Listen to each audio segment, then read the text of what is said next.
ஒரு சில நாட்களில் மைண்ட் ரொம்ப ஹெவியாக இருக்கிற மாதிரி இருக்கும்ல. டைம் ரொம்ப ஃபாஸ்ட்டாக ஓடுற மாதிரி, ஏன் இவ்வளோ ஓடிட்டே இருக்கோன்னு தெரியாமல் ஒரு மாதிரி டயர்டாக இருக்கும்ல. அந்த மாதிரி நேரத்தில் ஏன் நமக்கு நாம இம்பார்ட்டன்ட் கொடுத்து எங்களுக்கு பிடிச்ச விஷயத்த பண்ணக்கூடாதுன்னு தோணுங்க. எனக்கு அந்த பீஸ் கிடைக்கிற இடம் கிச்சன் தாங்க. அமைதியாக குக்கிங் பண்ணிக்கிட்டு பிடிச்ச சாப்பாடை செஞ்சு விண்டோக்கு பக்கத்தில் உட்காந்து அவுட் சைட்ல இருந்து வர அந்த சில்லுன்னு காற்றுல சாப்பிடும்போது அந்த ஹெவினஸ் எல்லாம் பறந்து போயிடுங்க. ஸ்ட்ரெஸ் முழுக்க டிசிப்பேர் ஆகலைனாலும் நம்ம கொஞ்சம் பெட்டராக ஃபீல் பண்ணுறோன்னு தோணும். ஒவ்வொருத்தருக்கும் ஹாப்பினஸ், ஸ்ட்ரெஸ் ரிலீஃப் எல்லாம் வேறு வேறு இடத்துல இருக்கும். அது போல தான் எனக்கு குக்கிங், பேக்கிங் இதெல்லாம் பண்ணும்போது ஸ்ட்ரெஸ் குறைஞ்சி ஒரு மாதிரி ஹாப்பியாக மாறிடுவேன். குக்கிங் பண்ணுறது ஒரு லிட்டில் தெரப்பி தாங்க. என்ன மாதிரியே ட்ராவிங், பெயிண்டிங்னு அவங்களுக்கு பிடிச்ச விஷயத்த செய்யும்போது கவலையெல்லாம் ஒரு சைடு ஓரமாக வச்சுட்டு அந்த மூமெண்ட்டை எங்கள் மைண்ட் என்ஜாய் பண்ணோம்ல. இப்படி ஸ்ட்ரெஸ்ஸாக இருக்கிற டைமில் ஒரு சின்ன காஃபி, அதோட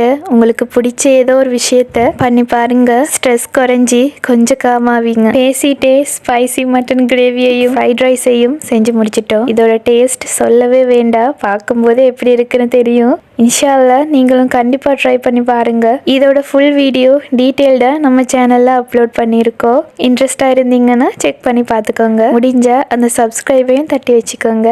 இன்னொரு வீடியோவில் உங்களை நான் சந்திக்கிறேன்.